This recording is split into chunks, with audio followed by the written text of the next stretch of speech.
Our next speaker is Professor James Leckman, who leads the Child Studies Centre at Yale and is a Professor of Paediatrics there. Jim welcomed us to the Ziegler Centre at Yale in February to advance this work, and I think a strong bond has now been formed between us based on our common goals. We're delighted to return the hospitality and welcome you to Belfast, Jim.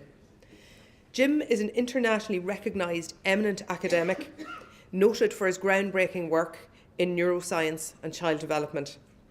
We are so fortunate to encounter his generosity and collegiality in advancing the work of our network.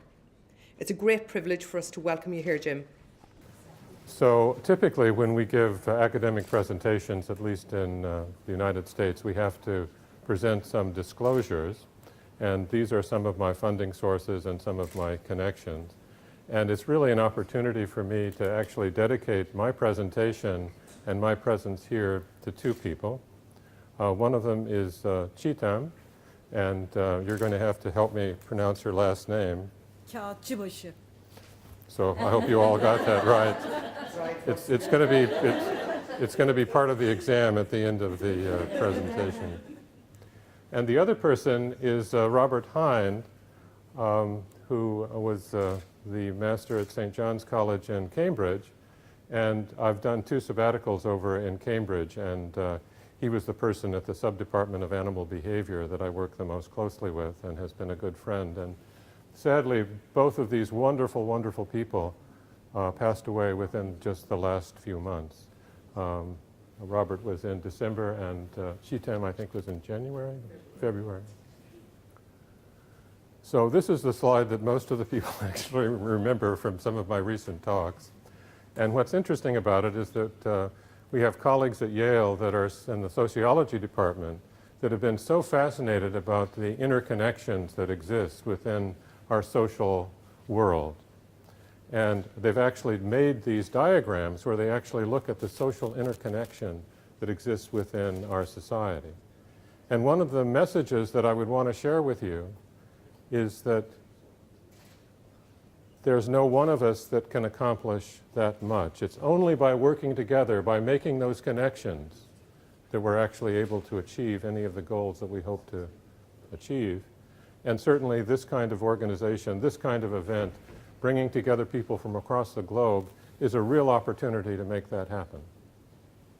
But what's even more interesting to me is that the same reality is true if you look at your brains.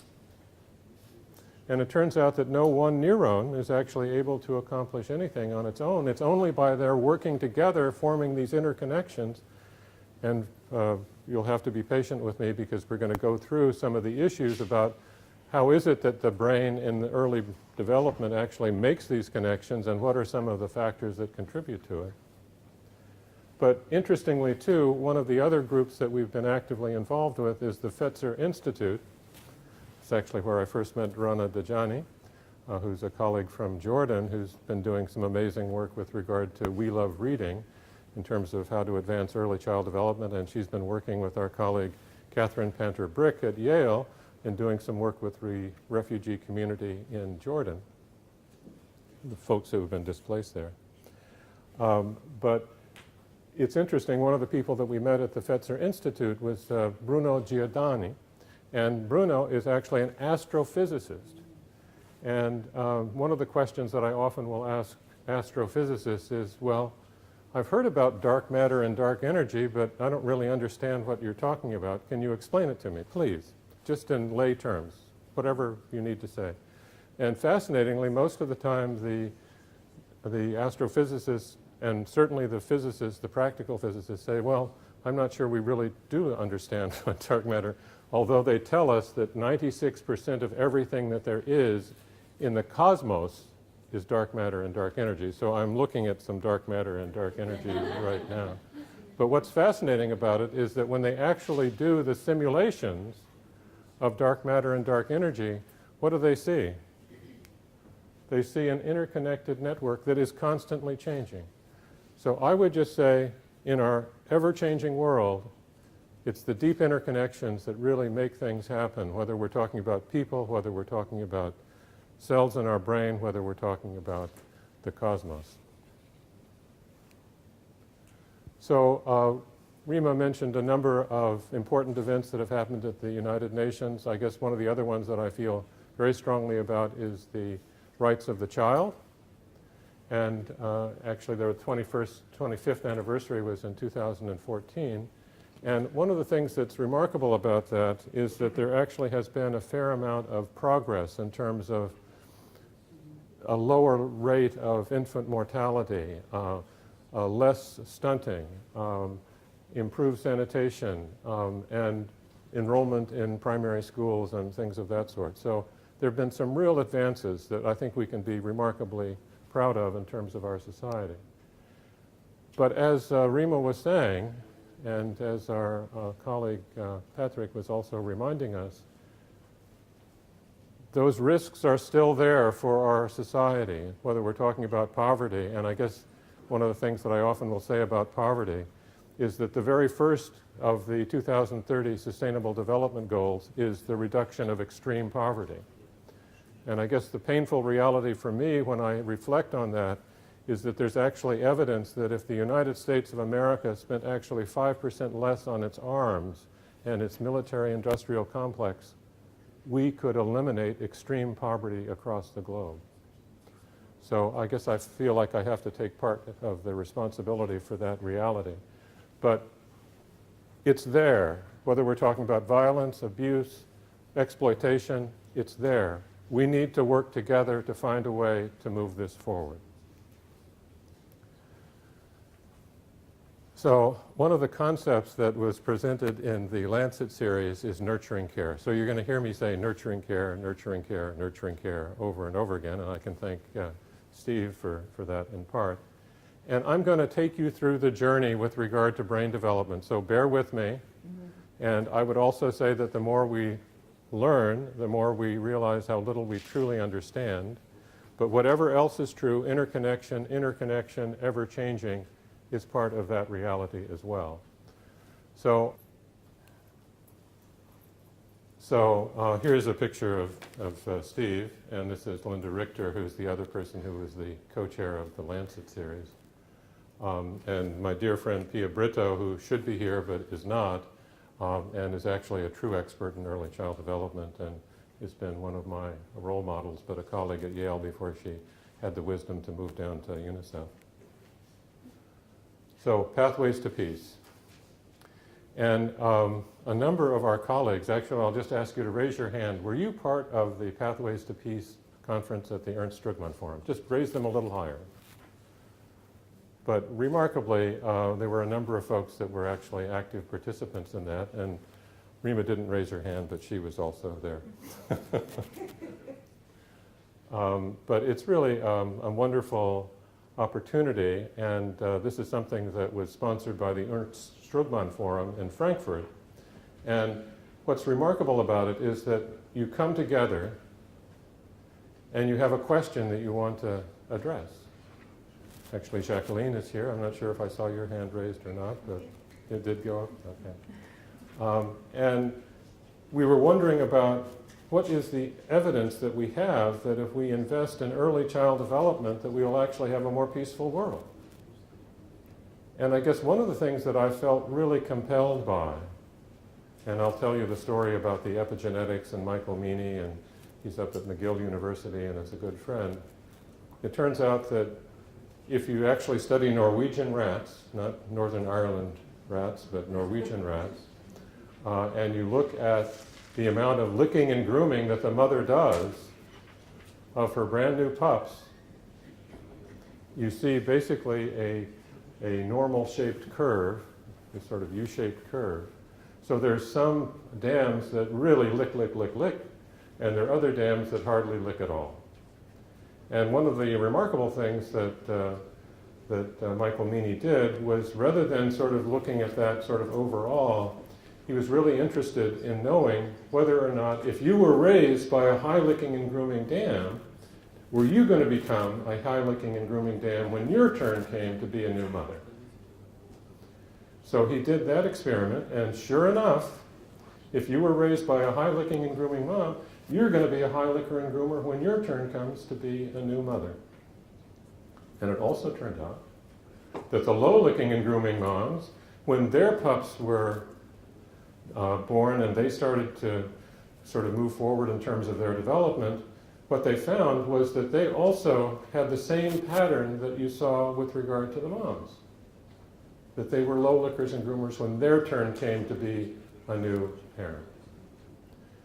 But then the remarkable thing that he did was he did a cross-fostering experiment where he basically said, oh, if I take pups from one litter and put them in the other, if I take pups from the high-licking and grooming mom and put them with the low-licking and grooming mom, what's going to be the outcome for those pups when they get old enough to have pups? And he did the opposite experiment as well. He also had various control conditions, and I'm not going to go through that data, or if I do, I'm just going to flash through those slides because I have far too many of them. But what do you think he found? So maybe I'll just ask the question, since we're here as part of a group process. How many of you think that it was actually the nurturing care as opposed to the biological background? How many of you think, actually, if you were raised by a high-licking and grooming mom, were you going to be a high-licking and grooming mom when your turn came? How many of you think that's true? Okay, well, so I don't really need to give this talk. I think you guys are. So for me, the bottom line for this is transformation, intergenerational effects.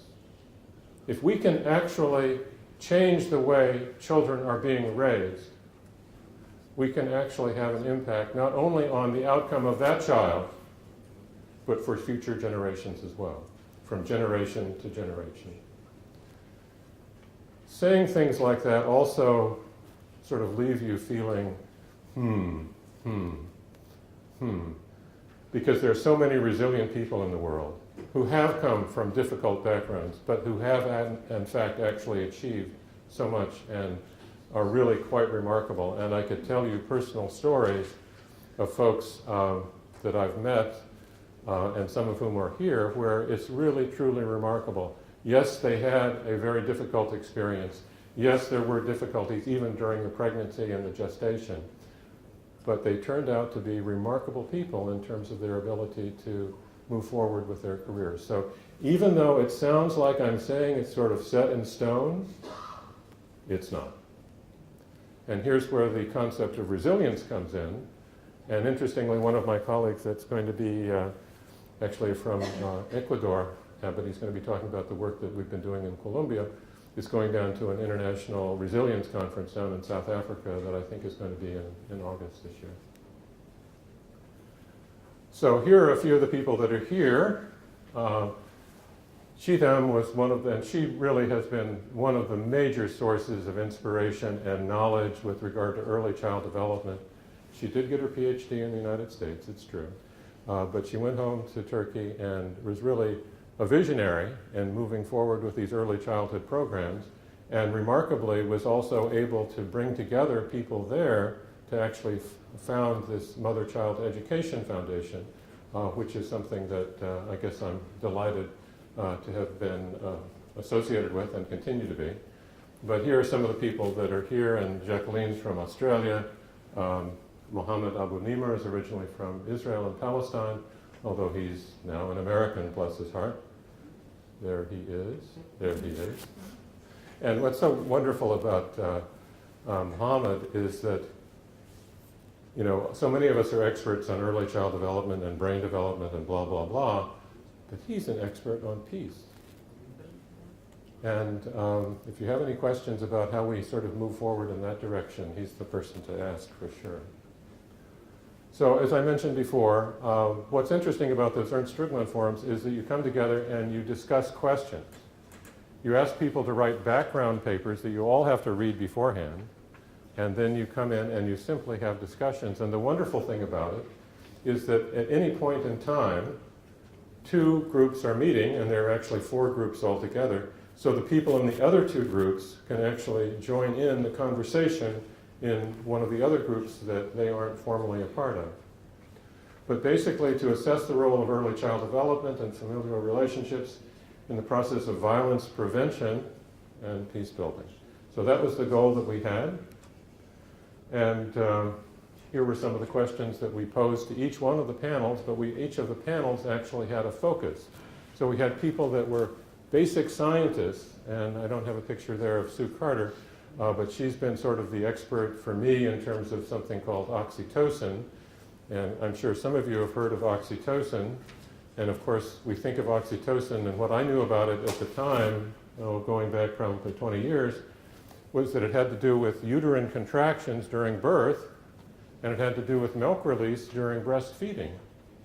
But I didn't appreciate that actually oxytocin is really very widely disseminated throughout the body, and it actually has a major role to play in bonding, in empathy, in what you find yourself doing with your family. And what's interesting about it is that it also plays a role with regard to our neural immune system and all sorts of other things as well, and we'll get into that in a few minutes. But it's a key ingredient with regard to affiliative behavior and, as far as I'm concerned, peace building. But there's some issues there too.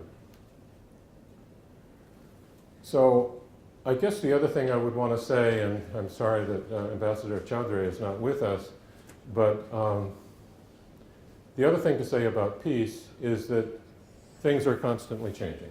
Things never stay the same. Peace is a process.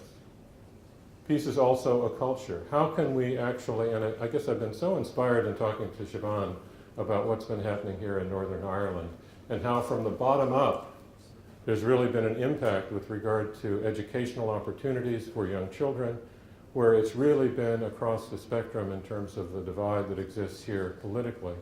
And it's really an inspiration to me to see how in a country where there's really divisions, and I guess you've got an election coming up shortly, and all of these things haven't quite been solved yet, but I guess I've really been impressed that it really has from the ground up really made a difference, and I guess the programs with the early years for me is an inspiration. So I would also say it's a disposition, and I'm pleased to say that most of the people, in fact I would say virtually all of the people that I've met since I've been in Belfast have been remarkably disposed to being kind, peaceful, and considerate, so I'm delighted about that too. Okay, so here's the part where you may want to yawn and sort of look away, but I'm just going to walk through this a little bit. And what's interesting about Rana is that Rana is at the Hashemite University, and she actually did a sabbatical at Yale not too long ago, but she's a neuroscientist and a neurobiological expert, but she's also the person who started this wonderful program called We Love Reading that we may hear more about later today as well. So it turns out that when you start looking at the biology of parenting, what you see is that it's been evolutionarily conserved. And I'm going to come back to that and come back to that and come back to that, because it also is related to our stress response circuit and how evolutionarily conserved that is. But I'd also like to introduce you to my daughter, Emily, and our grandson, Caleb. And this was right after Caleb was born. And Caleb is now 11 years of age, and I would also say that my real expertise, well maybe if they were here they may not say this, but my real passion right now is being a grandparent, and it's just wonderful to be with my 4 grandchildren at any particular point in time. And it's fascinating to me because when you look at it, this whole issue of attachment and secure attachment, and I'm sure many of you have heard about John Bowlby and some of the work that he did. But remarkably, when he was learning about sort of parenting, he was actually going out to the Subdepartment of Animal Behavior at the University of Cambridge, and who was he working with? He was working with Robert Hine. But a number of these issues that I'll be bringing up are ones that are evolutionarily conserved, for sure. So this is actually a special issue of Science that I'll come back to in a few points in time. And so I told you the story about the epigenetics, and what's interesting about the genetics is that, yes, in some ways it's trumped by what the environment is, but oh my goodness, the genetic story is also so enormously complex. And I'm not sure I can take you through this in a great deal of detail, but be prepared, there's some slides coming. And what's interesting is just how complex that a genetic program is for brain development and for body development. And we'll walk through that journey in a minute or two. But parenting has a direct impact on brain structure and function, the nature of the interconnections that exist, if we were talking about those different nodes in the brain that are actually responsible for different cognitive functions, as well as our physical health. And there's not going to be time, I'm sure, to go through the James Leckman equation. But interestingly, James Leckman is a Nobel laureate from the University of Chicago.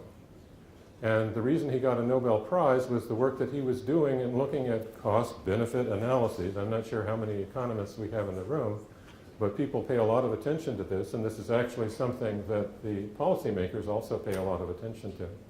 But he was asking the question, if you're actually going to do some intervention that you're hoping will have a real impact, when's the right time to do it?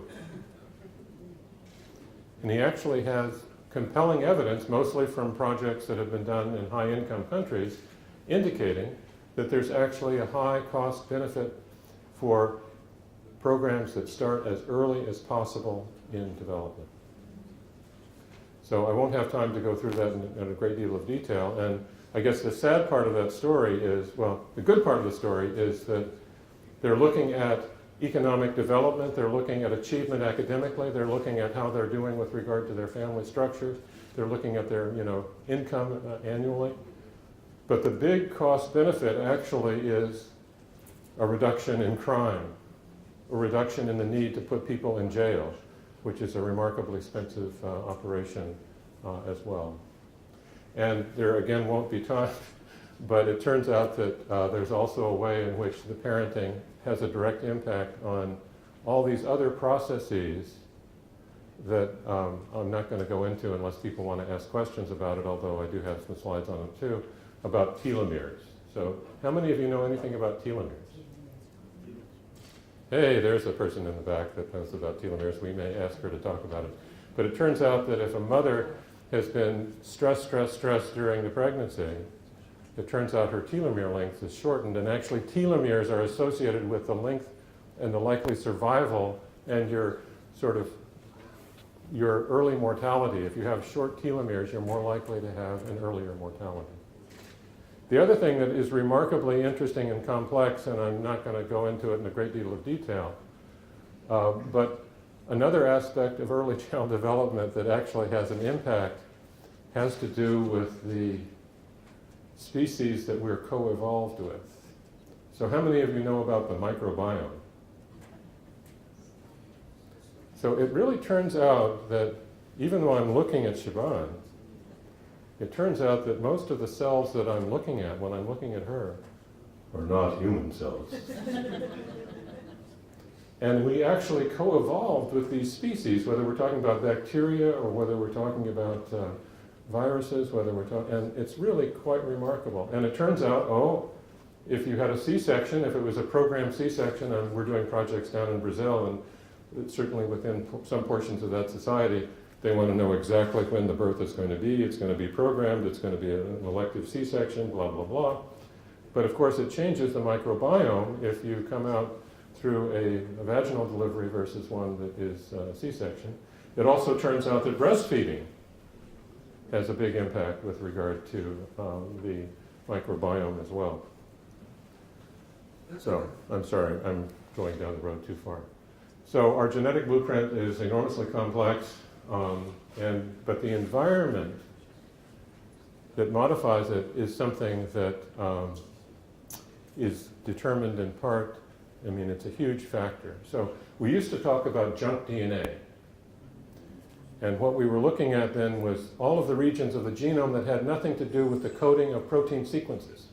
So the DNA that wasn't involved in protein sequencing, the exome, was considered to be junk DNA.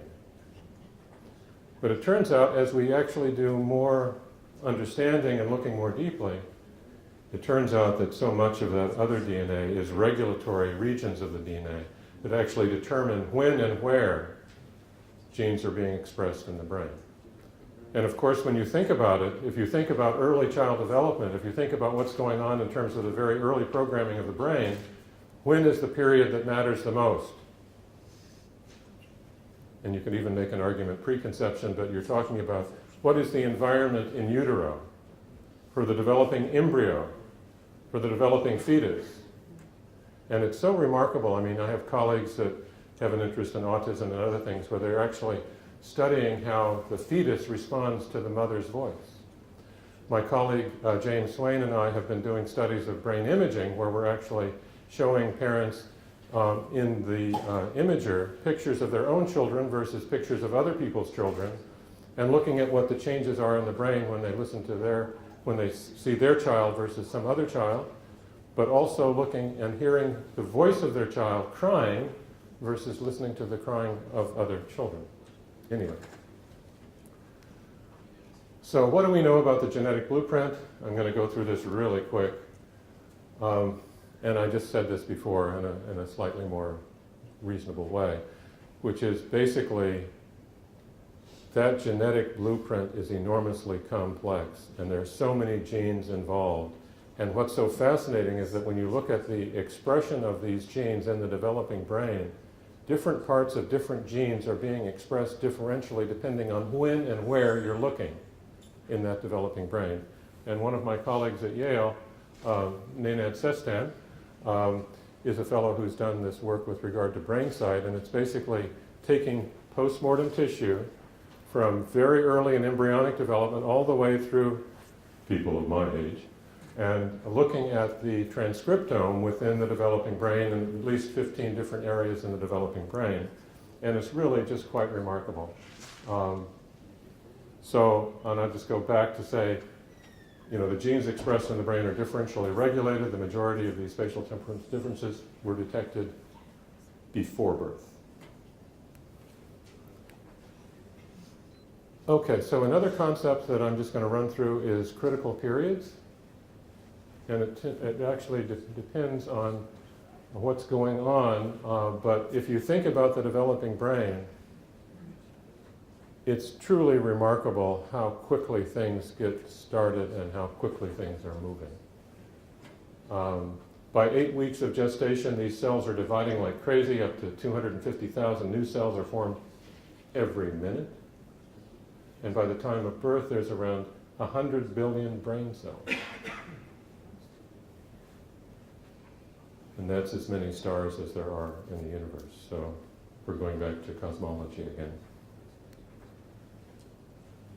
So it turns out that this really sort of launches forward in terms of what's going on early in brain development, in terms of these cells that are being formed and the activity, and then the whole question about how do they do their interlinking up, because if they don't interlink, they're not going to be successful in doing the jobs that they were somehow programmed to do in the first place.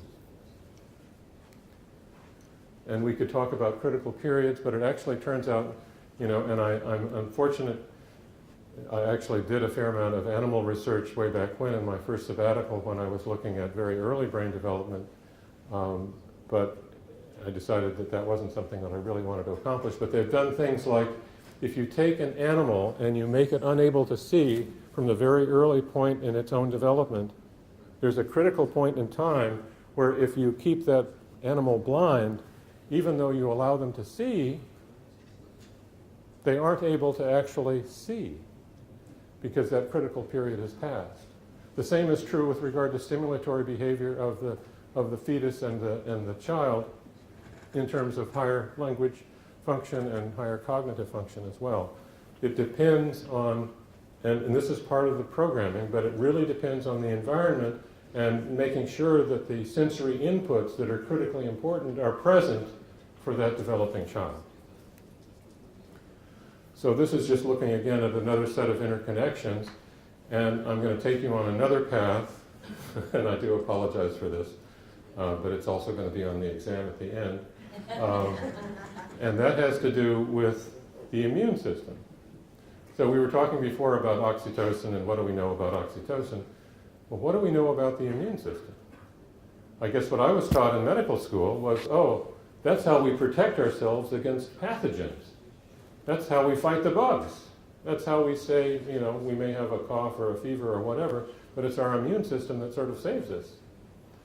But it turns out that the more we learn about the immune system, we also realize that it plays a critical role in normal brain development. And actually, I just gave a teleconference to the folks in Chile 2 weeks ago, and I was talking about the role of the sort of axis between the immune system and the brain, and talking about its role in various neuropsychiatric disorders. So many of you have heard about autism, schizophrenia, obsessive compulsive disorder, Tourette syndrome. But actually, and what's so interesting about those disorders is that their phenotypes are really quite broad. But remarkably, the immune system seems to play an important role in at least a subset of almost each one of those conditions. And if anybody has any questions, I'd be glad to go through that. But my favorite cell and this is actually an emerging area of science. I did a special issue of Brain Research, what does immunology have to do with brain development and neuropsychiatric disorders? But it's really quite remarkable how this has really just exploded as an area of science. And this is also from Science Magazine, but it's basically paralleling what's happening in the brain during development, during embryonic and fetal life, and what's happening in the immune system. And we could go through this in a lot of detail, but it comes back to issues like the microbiome.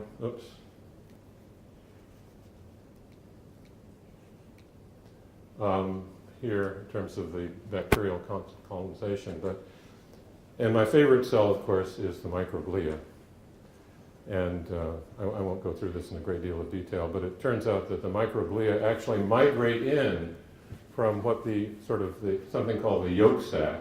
And the yolk sac is actually the sort of origin of our hemopoietic system. That's the parts of the body that actually make our red blood cells and our white blood cells. But it turns out that they migrate in from the yolk sac, and they come in from the top surface of the brain, the embryonic brain, and sort of come down. But it turns out that these guys are actually monitoring the activity of the connections between brain cells. So the synapses, we call them, these connections are called synapses. And what's interesting is that the microglia monitor how active that synapse is. And if that synapse isn't active enough, it gets gobbled up. So if you don't have that visual stimulus coming in, the amount of sort of activity for the synapses that are coming from that neuron are not going to be very strong, and so that connection isn't going to be made. And that's one of the reasons why these critical periods actually have an impact with regard to. But what's also interesting about the microglia, and this is actually a colleague, Beth Stevens up at Harvard, who's a real expert on the microglia. But interestingly, in our work on Tourette syndrome and obsessive compulsive disorder, it turns out that activated microglia are actually another important element. And I'm going to come back to this when I talk about toxic stress. Because it turns out that the interconnection between the brain and the immune system and what we call the stress response circuits are all deeply interconnected. And there's a way in which what's happening in terms of our cytokines and some other immune activation during the period of toxic stress, especially early in development, can have a profound effect with regard to brain development and a number of other elements as well. Anyway. So this is actually just an echo of the work that was done by the Lancet series. But if you think about the environment, how is the mom doing before she becomes pregnant? And interestingly, there's actually emerging data that paternal age actually has an impact with regard to some of the genetic vulnerabilities people have. So I'm not going to just sort of point to the moms and say, you know, it's all what's going on there that's making a difference. But certainly the parent's health and well-being before the pregnancy. And so when we talk about these early child development programs, for me, the key areas are very early in the first 1,000 days and beyond. But it's also what's going on with the parents. And I'm not sure if Teresa is here. So there's a lady in the back who just waved her hand. And it's just remarkable. She's doing work. I first met her in Sierra Leone at a conference that was called the International Peace Research Association. But she also had her own conference going on at the same time that wasn't particularly aligned in Freetown.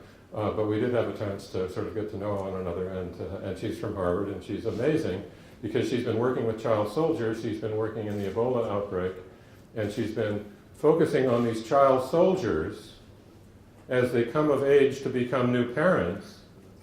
And believe me, there's an impact there in transgenerational opportunity, one way or the other, in terms of vicious cycles or virtuous cycles, to really make a difference or not. And so it's amazing that we have Teresa here with us, so thank you for being here.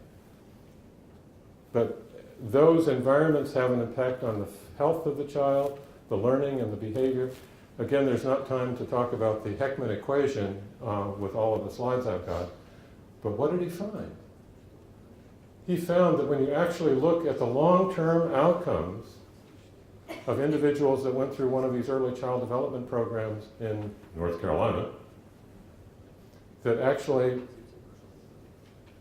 their physical health was better. And whether you were talking about the metabolic status, the diabetic issues, obesity, all these other issues, it turned out that their physical health was better. And what's interesting too is with this toxic stress, there's this vulnerability to actually have a premature or an early death as well. So nurturing care is fostered by supportive environments, and whether we're talking about in utero, or whether we're talking about the immediate home and family environment, or whether we're talking about the larger sort of ecological system of the community, or whether we're talking about what's happening. And it's interesting, we're doing projects in Beirut, Lebanon, and Dr. Ghassan Issa, who's a pediatrician, is not able to join us, I think partly because of the British Airways issue. But we've been working with them, and thanks largely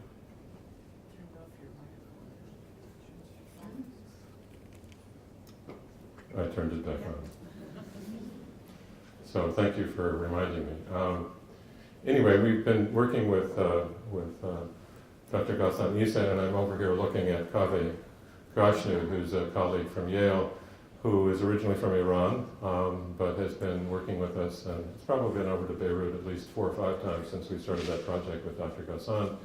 And we actually just presented some of the initial results at the Society for Research in Child Development in Austin, Texas, just a few weeks ago. In any case, we can talk more about that as well, and we'll come back to it when we talk about biomarkers. Because one of the things that when you're doing assessments of these children and their families before and after these interventions, oftentimes it's on what is the nature of the parent's report.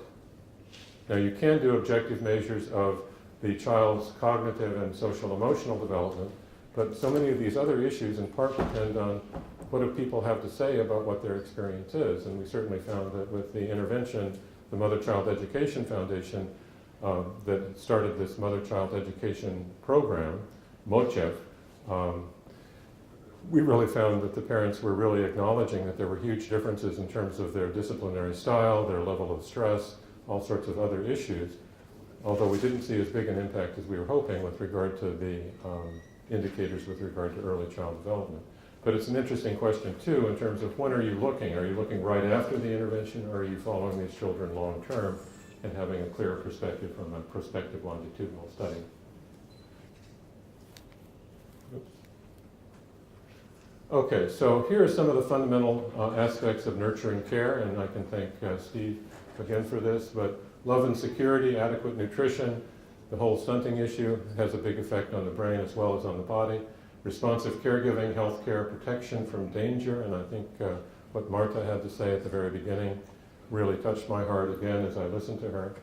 And of course, when you're securely attached, you have the opportunity to really actively explore the world. So I'm sure we have many securely attached individuals in the room, given how far they've traveled to explore the world over the last week. So health, nutrition, responsive caregiving, security and safety, early learning, these are the domains of nurturing care. Okay, so what do we know about the biology of parenting? And I talked before about the oxytocin system, and it's so interesting. I guess I can tell you the story, but so years ago I was studying obsessive compulsive disorder and Tourette syndrome, and I was just curious. We were actually measuring something called cerebral spinal fluid, which is something that you can access if you stick a needle in somebody's back and actually pull out some of fluid there, and we were measuring all the usual suspects, the dopamine, the norepinephrine, the serotonin, blah, blah, blah, but we had some cerebral spinal fluid left over, and I thought, gee, rather than leaving that in the freezer, is there anything else I could be looking at? And there was just a paper that had come out weeks before that with regard to arginine vasopressin. So, I didn't know much about that except what I had learned in medical school in terms of it having to do with sort of salt and water balance and being involved in sort of hypothalamic things. Anyway, I went off to something called the Gordon Conference, where you actually can find an opportunity to learn as much as people knew at that time about whatever it was, and I went off to learn about oxytocin. And I talked to the guy, Bill North, who had actually organized the conference, and I convinced him that he should measure the vasopressin levels in the cerebral spinal fluid of the obsessive compulsive and Tourette syndrome patients that I'd seen, because their finding was, and I'm going off on another tangent, I apologize, but basically they found that the high levels of vasopressin were actually in those individuals who had an onset of obsessive compulsive disorder around puberty.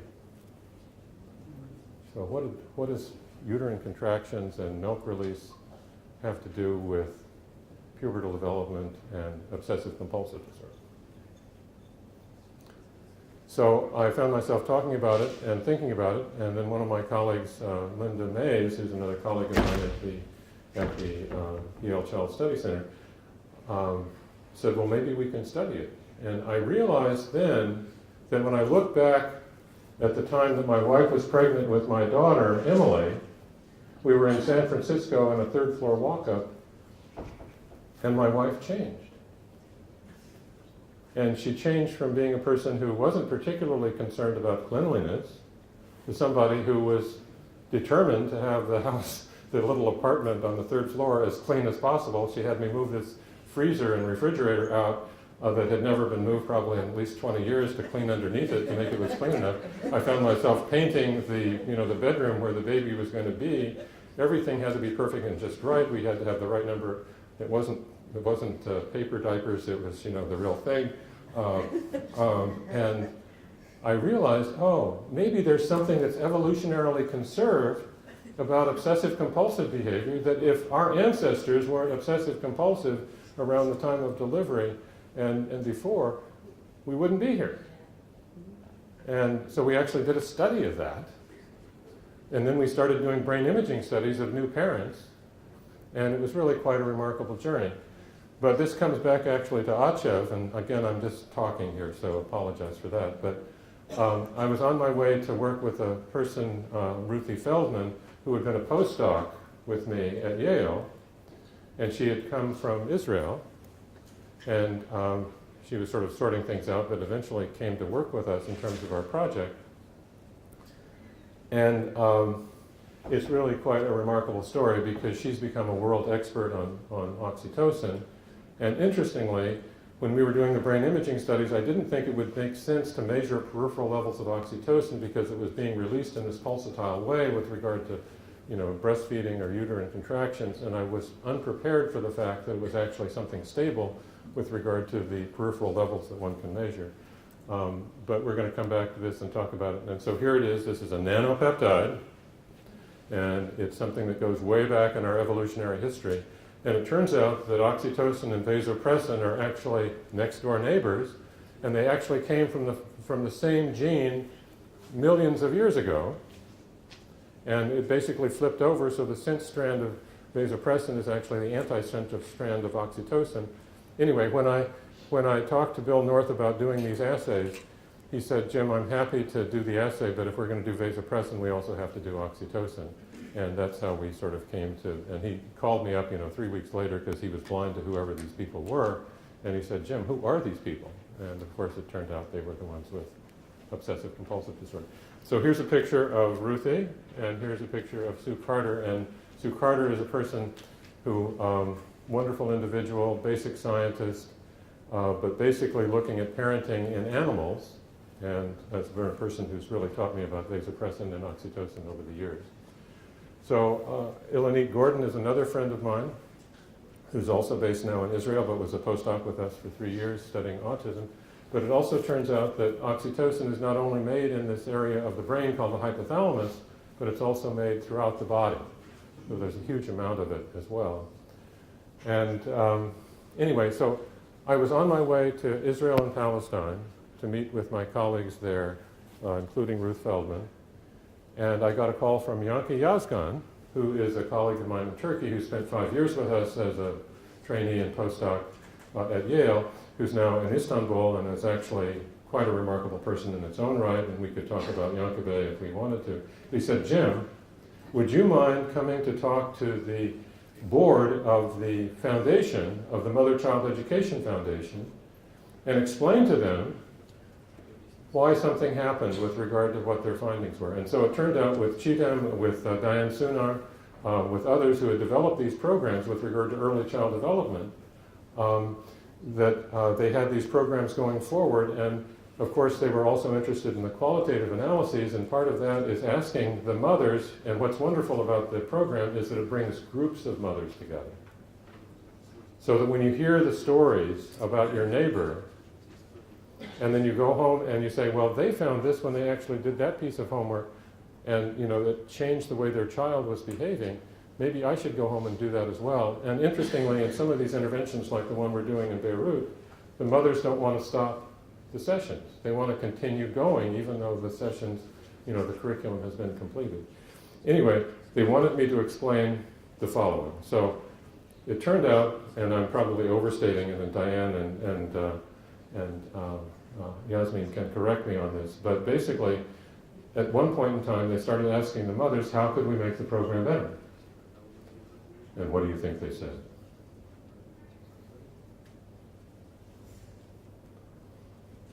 Maybe you could involve the fathers. And there are a few men in the room. So they started actually doing groups of fathers. And what they were so surprised by, and this is talking about a different Turkey than to Turkey today, but what they found was that when the fathers came together and were working together to help foster the development of their children, they became friends, even though they came from different cultural and religious backgrounds. And they wanted to know, from a scientific basis, why on earth would that happen? So I went and I talked to them about oxytocin and vasopressin. I talked to them about epigenetics, but I certainly didn't have all of the answers. Okay, so this is a paper I did with Ruthie some years, and I was just actually in Israel and Palestine in January, where we're doing this joint training program with Israelis and Palestinians, and this actually was taking place at Hadassah, and Shafiq Masala and Yesti Galili were the ones that were organizing the effort, but I was there, and one of the things that I talked about in my lecture was prevention. Anyway, this is a paper from a few years ago, and that's a picture of Ruthie. Anyway, we studied 160 mother-child pairs, and they were both mothers and fathers that we were looking at, and we were really curious to see their oxytocin levels and if there was anything about the behavior that we could see that was actually relevant in terms of the oxytocin levels that we were able to measure. So, this needs to be replicated, extended. There are issues about oxytocin assays. I mean, we could go down the science line for some distance. But what was so interesting is that one of the things that Ruthie did when she was in university, at Hebrew University, her PhD thesis was about dyadic interactions. Thank you. I was going to remind him to do that a few minutes ago. I've got 10 more minutes, and that's 10 more minutes I can talk, or 10 minutes we have some time for discussion. Okay. So anyway, what they found was that there was a stable level of peripheral oxytocin that was actually correlated between the mom and the dad, but the behavioral manifestations that they saw with high levels of oxytocin were different if it was a mom or it was a dad. And it's just fascinating because here is another biomarker. If we're really interested in empathy and peace, if we're really interested in what the nature of the relationship is, let's do a video and let's have people blindly code it so they really don't know whether this was something before the intervention or after the intervention, whether this was something that was part of the group that received the control condition and the wait list or ones that did not. So it can really be truly, truly objective. It turns out that it's the affectionate care, the interaction. Here she is with her baby, and this is actually from her PhD thesis. Sounds promising. But it was actually the mother ease. That was the thing that was correlated with high levels of oxytocin in the moms. So the next slide is of Pedro and his brand new daughter, and he's from Brazil. We're actually doing projects that is a revised version of the MOCHEF program down in Brazil as well. And it's basically, it turns out for the moms, it's this affectionate care and the sort of simulation, but for the dads, it's actually stimulatory play. So I'm not sure how many dads are in the room or how many moms have ever seen their fathers throwing their baby up in the air, but it does happen. Okay, so this is the whole Michael Meany story. Here are some Norwegian rats and their pups, and we can just keep on going through this pretty quickly. Can I move this along?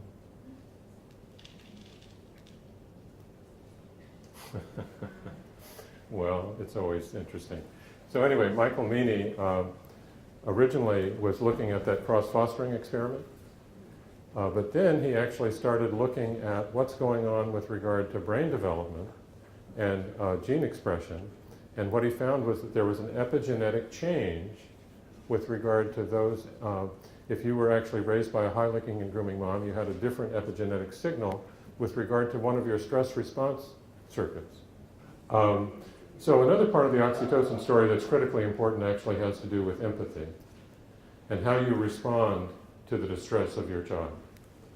And we can go through, this is actually one of my friends from Tehran. I met her the day after her wedding in Tehran. And this is her daughter, Aftab. But I can tell you more about all of those things, but there's not time, so I won't. So a nurturing care from the start. And we talked before about parenting begets parenting. We talked about the oxytocin story. I'm not going to go through this in much detail. I've actually nominated him for a Nobel Prize, although the committee hasn't gone down that road for me yet. Anyway, we're also looking at these early childhood interventions.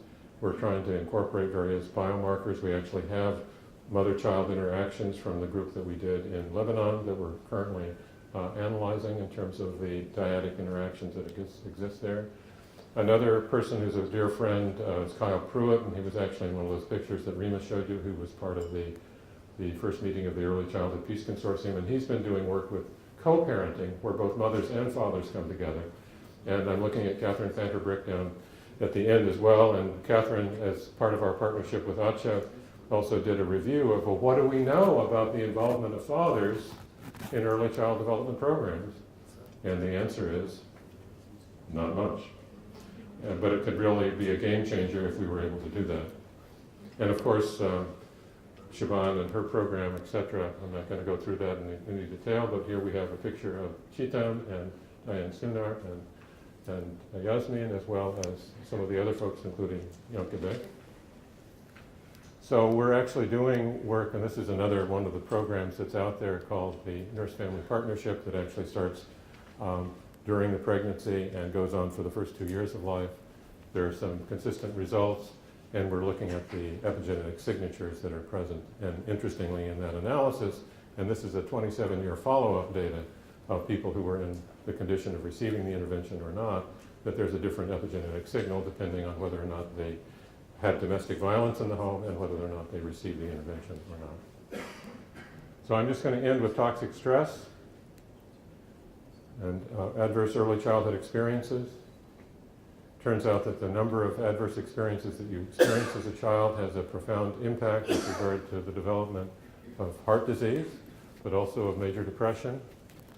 And we could talk more about that, but here's one of the things I really wanted to emphasize. It turns out that from very early in development, toxic stress has an impact on the immune system and the autonomic nervous system, and it actually has an impact with regard to what's going on with regard to early brain development and this low-grade inflammation. And who's involved in this? By the microglia. So it's that whole interface that we were talking about before. This is actually another person who was with us in Frankfurt at the Ernst Strüngmann Forum, Chuck Nelson, who's up at Harvard. And basically, if you're really, treated catastrophically, and these were Romanian orphan children, there's a huge difference in terms of the brain activity that you see in those animals, in those children. And of course, as we've heard from Rima and from others, this toxic stress issue is just compounded if you're talking about the refugee crisis that we currently have and exposure to violence. It's just crazy in terms of what's happening in the world. And the toxic stress has a huge impact with societal risks. And this is something I've actually borrowed from Paul and his team with regard to the logic model that we've been working on together. And I'm going to be ending with this, so I won't go over too long, Paul. But it turns out that our stress response circuit and our affiliative circuit that's based in the hypothalamus and part with the oxytocin are next door neighbors. So it turns out that you feel fearful, under threat, if something tragic and desperate has happened. One of the things you want to do is make sure that the people you're closest to are okay. So on 9/11, I had to talk to my daughter Emily, who was getting her PhD at Columbia University in New York City, although she was not living anywhere close to the Twin Towers. But I also had to talk to my son, who was out in San Francisco in law school. And it's, of course, then when the whole telephone system in the United States shut down because everybody was trying to contact everybody else across the entire country. And it turns out that not only is there this impact with regard to the affiliative bonding, but there's also an impact with regard to the stress response circuit, because that's been highly activated. And it turns out that what happens is that it becomes then easier to stereotype the other. So here is a propaganda poker from the United States for the Second World War. And if you look closely, you'll see this boot lifted over what? Not two people, two snakes. And one of the snakes has the Japanese insignia, and the other snake has the German insignia. They aren't people. This is stereotyping. And this whole United We Stand, this was on the bumper stickers of so many cars after 9/11. We need to come together to make sure that we're okay. And here's something that I just want to sort of say is something that I really feel strongly about, and I'm delighted that Fritz, who is with UNICEF and is one of the people who's been organizing all of this, has really, I've caught his attention. So I'm very grateful for that, and I just sent him an email earlier this morning. So we might do another Ernst Strüngmann forum where we actually begin to look at the partnership between early child development, peace building, and the media. Because what is the media really good at? Scaring us, frightening us. It turns out that our reptilian brain actually responds to threat and fear very powerfully. It's much more powerful than actually hearing the good news. And so I would invite you as you drive home or listen to the radio the next time to just keep track of, well, was that story something that excited me and made me really happy? Or was that something that made me fearful and worried and made me feel like I really needed to listen to the next news show? And what's interesting too is that I think they're getting neuroscientists involved in actually coming up with the media way of making sure you do listen again. And so that's scary too. But it's a conserved tendency that's intensified during conflict and can be difficult to interact. So we need to engage the media. This was actually at the Journalism Center at Columbia, where we had a chance to talk to some journalists from around the world to talk about basic science, but also about the impact of violence. And we need to take action to make our world a better place for our children. And this will require media and policymakers at a national and community levels to invest in early child development, and that's a message you'll be hearing over and over again today. Parenting begets parenting, and we can talk about either vicious cycles or virtuous cycles. And I guess I'd really want to end on this last point, which is that, yes, I've told you all sorts of stuff about brain development. Yes, I've told you about epigenetic consequences. Yes, I've told you that it really matters the first 1,000 days. But I can also tell you that, children who are stunted, children who have been through hell, sometimes grow up to be remarkably resilient. And that's something that we don't fully understand. And we do need to understand that as well. But I think moving forward, we need to make sure that we don't forget about them as well. So high quality services that focus on creating and sustaining nurturing environments can not only improve a child's short-term developmental outcomes, but they're associated with improved long-term outcomes in adulthood. So I think I can leave this behind, but I'm thinking that we might actually want to have another Ernst Strüngmann forum where we focus actually on the role of media and its interface with early childhood brain development. It's also wonderful that Stephen has also expressed an interest in maybe helping the Early Childhood Peace Consortium and all of our colleagues interact even more deeply with the Lancet series leadership to have perhaps some commentaries there as well. And it's interesting, and I guess it was wonderful speaking with Siobhan, who we'll be hearing from shortly,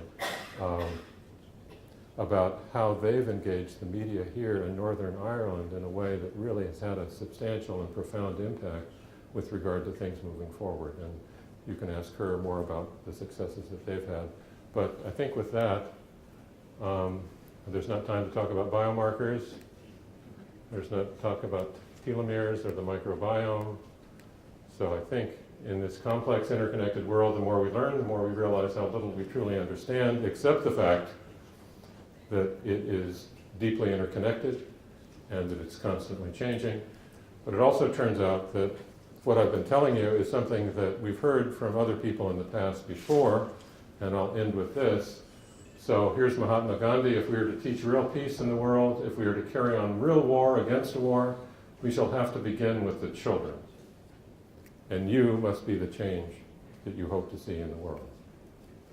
Or Nelson Mandela: there can be no keener revelation of a society's soul than the way it treats its children.